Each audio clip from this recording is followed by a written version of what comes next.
Greetings, my name is Rudimentary Rob. Welcome back to my Valheim series. Today we have a lot of adventuring to do. So I'm gonna be upfront about that. I'm not gonna do that, you go out shopping with somebody and they say, oh, I've only got one or two things, and then 4 hours later and two carloads, you're done. I'm going to tell you up front that, it might be 4 hours later and two carloads by the time we're done with the equivalent amount of exploring. But thanks to the power of video editing, you're only going to see about half an hour of it. So you better get yourself strapped in, get your favourite travel helmet on, and get ready for a bit of action as well.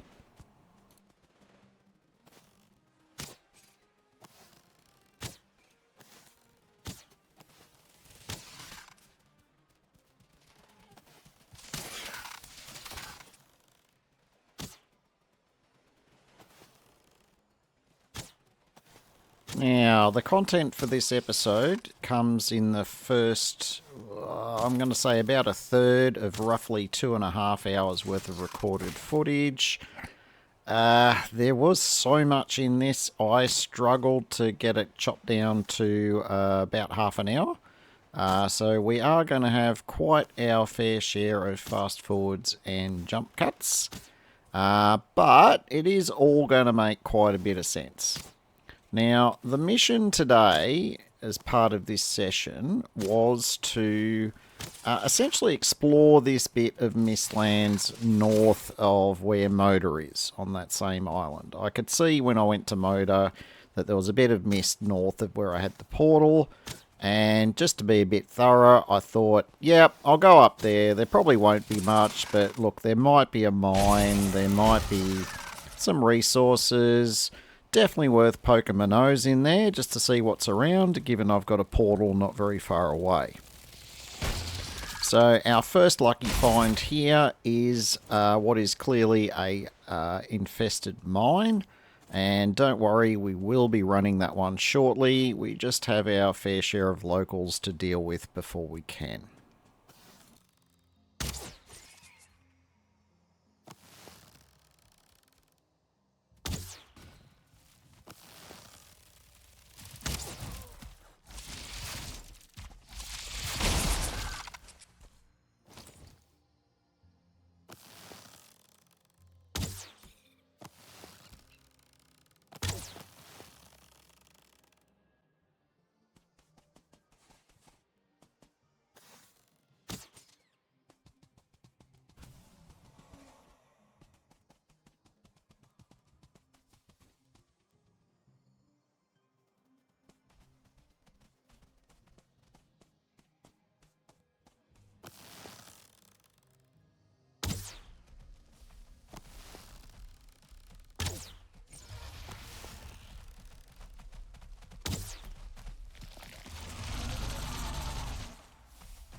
Yeah, regular seekers have become a little bit on the pedestrian side. Kind of a bit like trolls by the time you get to the end of getting the troll leather or early in the bronze era. You still got to be a little bit careful, but the regular soldiers, I should say, are not too difficult now. So, having dispatched the locals, we are now diving in. Now, the first thing I really should have brought with me, in retrospect, is a spare portal. But honestly, when I set off for this mission, I didn't think I was going to be more than half an hour or three-quarters of an hour to fully explore this area. Spoiler alert, it's a lot more than that.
Well, that room was a bit busier than average. Wonder what was... Oh, hello. I know what that is. That is a locator marker, and because it's in Mistlands, this will be for the Queen. And sure enough, there is the Queen.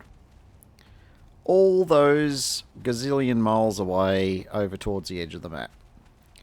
Cool, good to know where the Queen is. We are going to be a while before we're ready for the Queen, but nice to know which direction we should be heading in when we get around to that type of action.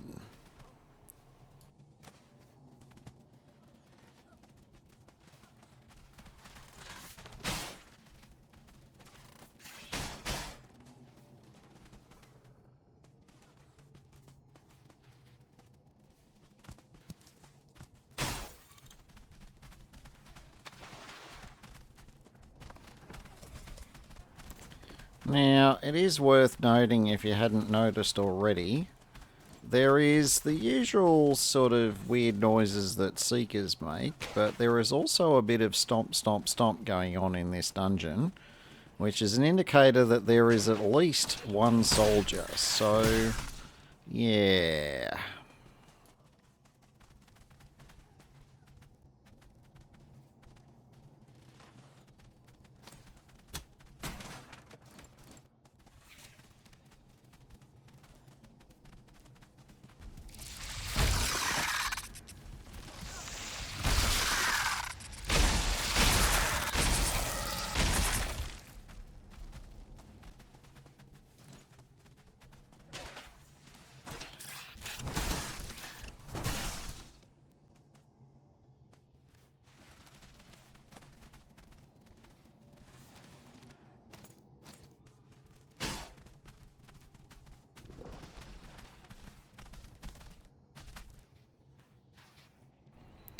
Alright, well, we've got a leg sticking through the doorway here, so we've got at least one Seeker.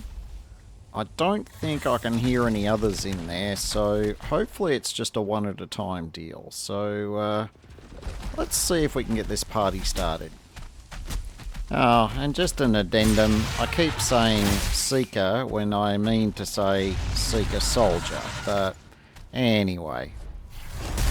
Just to make up for that gaffe, we can see that the soldier actually has a friend, and the soldier is also a 1-star. So, yeah, bit of pain and suffering inbound.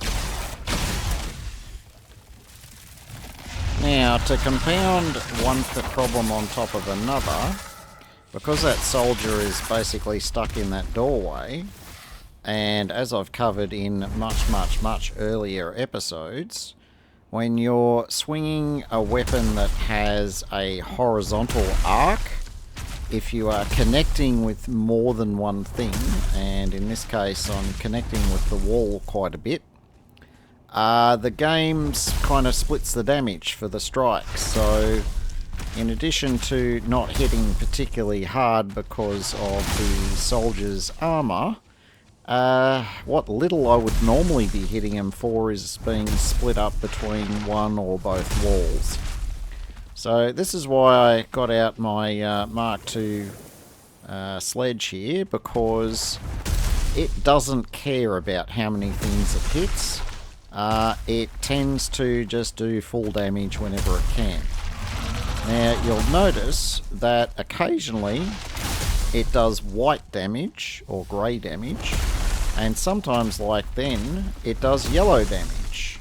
And that's because it does damage based on the resistance that's available at the range that it's able to do damage. So when I'm further away, it can't reach the abdomen, and it only does grey damage. But when I can get up closer, which of course is a bit riskier, because then the soldier can do area damage to me, but when I can get closer, it means I'm actually occasionally hitting the abdomen for yellow damage, which is 2 or 3 times as much damage. So that's why I'm kind of putting up with a bit of extra damage to me to try and, you know, end this fight a bit quicker before I run out of sledgehammer. But now I've got the soldier a bit lower, we're going to have another go with the mace.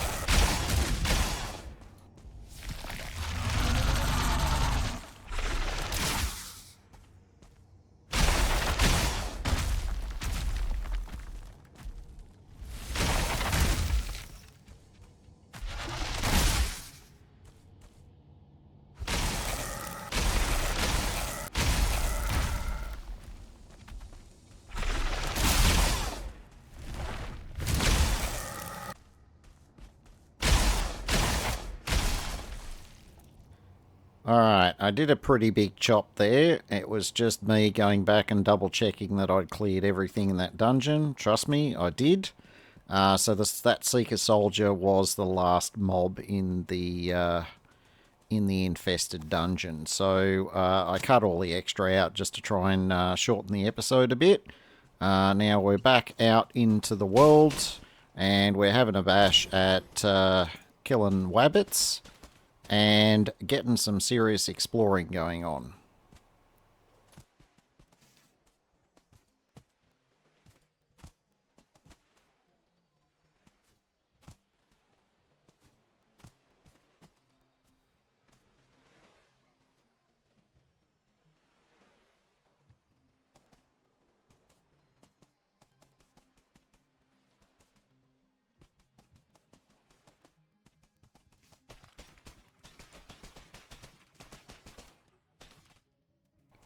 And for today's absolutely biblically groan-worthy dad joke, what do you call something that you failed to mark on the map in Mistlands? A missed opportunity.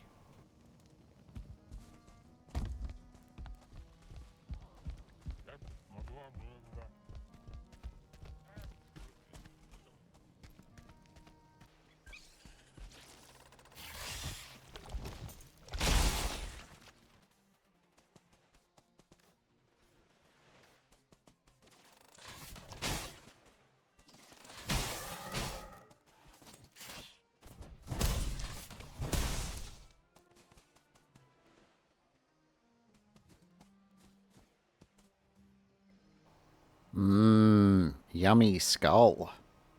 Unfortunately, thanks to that dungeon that we ran, I am running a bit low on space in my inventory, so quite a few things here I'm going to end up marking, and I'll actually have to come back later to clear them out.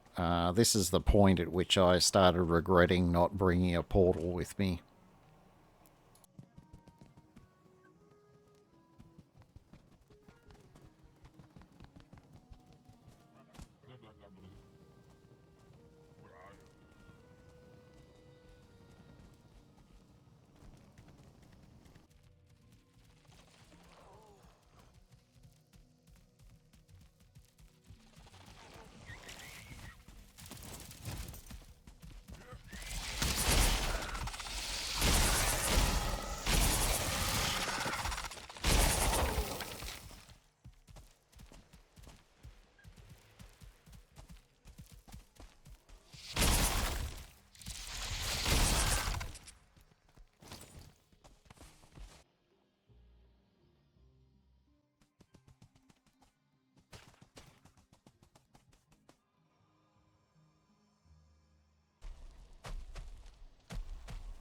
Yeah, we're not done with soldiers just yet. This one's just a vanilla one though, so we'll get him knocked out fairly quickly.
Yeah, as you're starting to see, we've come a fair way to the north, but we're still finding mistlands. Still plenty of mist everywhere.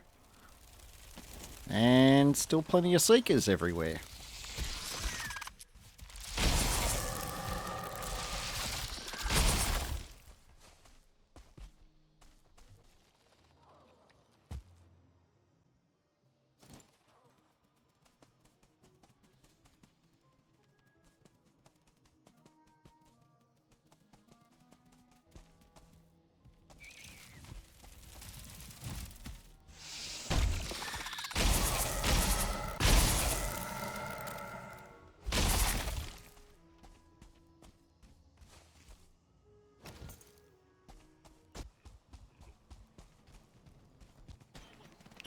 Got a bit excitable when I saw this until I got inside and realised, yeah, that's not a skull camp. That one's just got a rib cage in it. So, yeah, not going to be in a hurry to clear that one.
And welcome to my least favourite noise in Mistlands.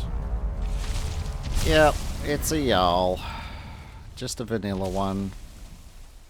I'm actually electing not to engage that Jarl, simply because I'm actually getting a bit low on arrows, and it takes a few arrows to knock a Jarl down, and I am a long way from home.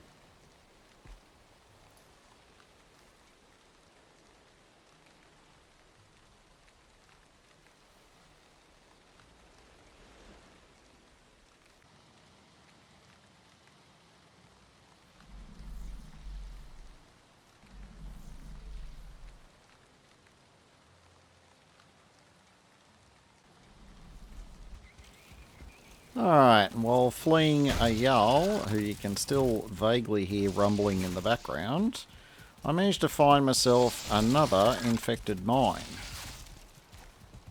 And I'm actually going to have a very good think about whether I actually want to run this mine at the moment, because I'm starting to run low on food as well.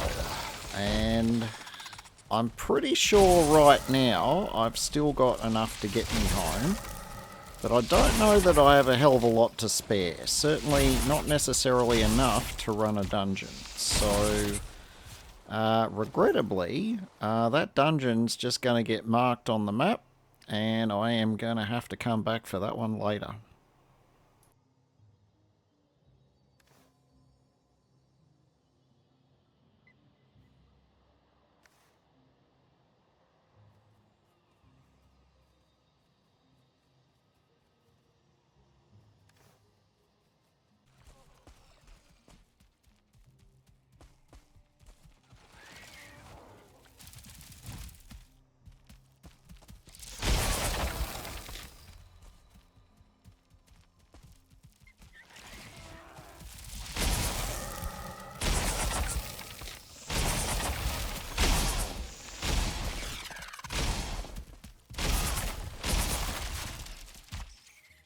When you're running through endless mist and swatting cockroaches. It's nice to find these little pretty spots that you can just stop, take your breath and realise that there is better things to look at than, you know, a whole bunch of smoggy mist. Now, this next section I'm going to dedicate to the art of getting the hell out of there and not dying.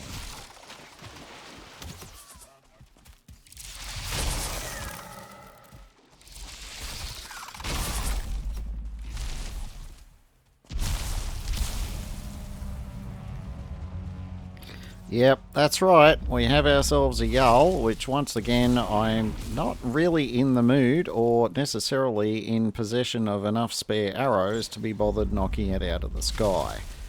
So we are going to do our best to scarper, even though we do not have a rested buff, and trying to traverse Mistlands requires quite a lot of running and jumping.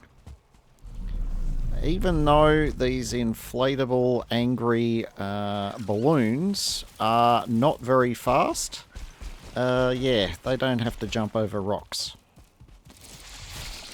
And they're not the ones constantly aggroing angry cockroaches.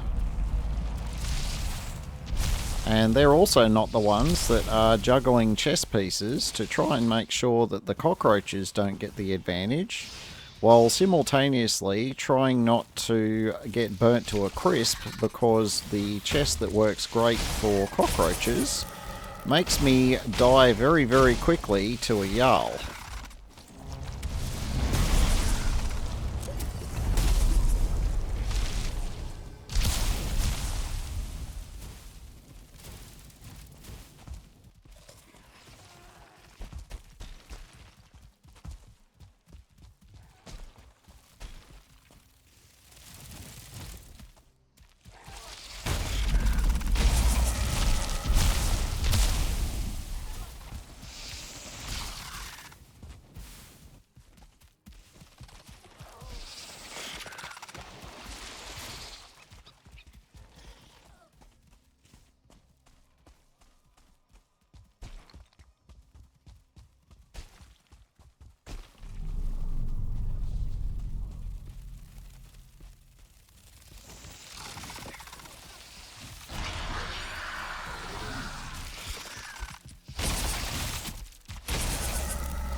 Alright, roaches dealt with. We can now switch back to the less dangerous or less volatile chess piece and resume our efforts to run the hell out of there.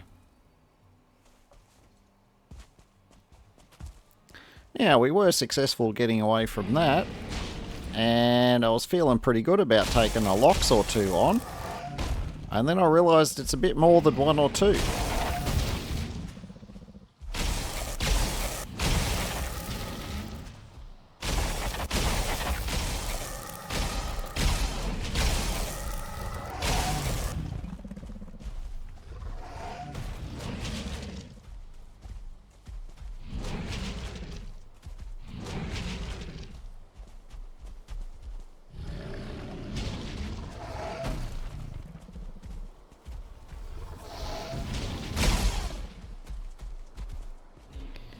Yeah, 3 Loxes, no rested buff, about 3 or less than 3 minutes worth of bone mass left, and just generally being at the point of, hey mummy, can I just go home now?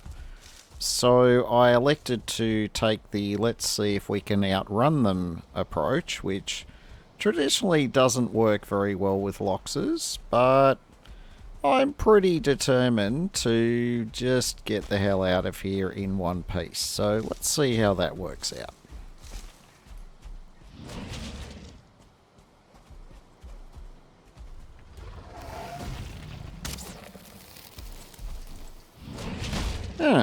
somehow we managed to lose 2 of the Loxes, and the one that stuck with us is the one that was most damaged. So I think my operation run the hell out of there actually went pretty well.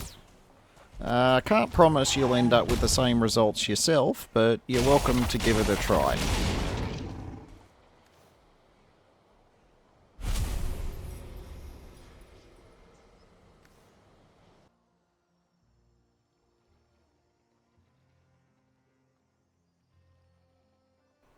Alright, well, we are well and truly back in the home territory, I'm going to say. Areas that we've already explored and already introduced ourselves to the locals. Of course, it's been a while, so a few of the locals have, of course, respawned. So we're going to get rid of these, and we are going to get our bottom back to the farm. We just got to say hey to a few more locals, and then it is homeward bound.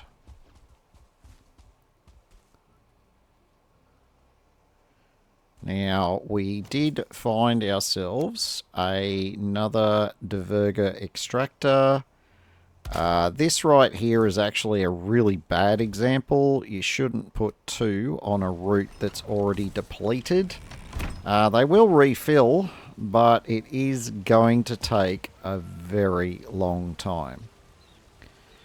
Anyway, we finally got back. We have enough black cores to throw down our ITER refinery, which is what this thing is.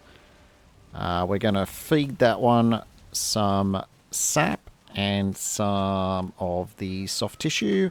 It takes 20 of each and will produce 20 refined ITER from that. Now you'll notice that I've surrounded it basically with black marble.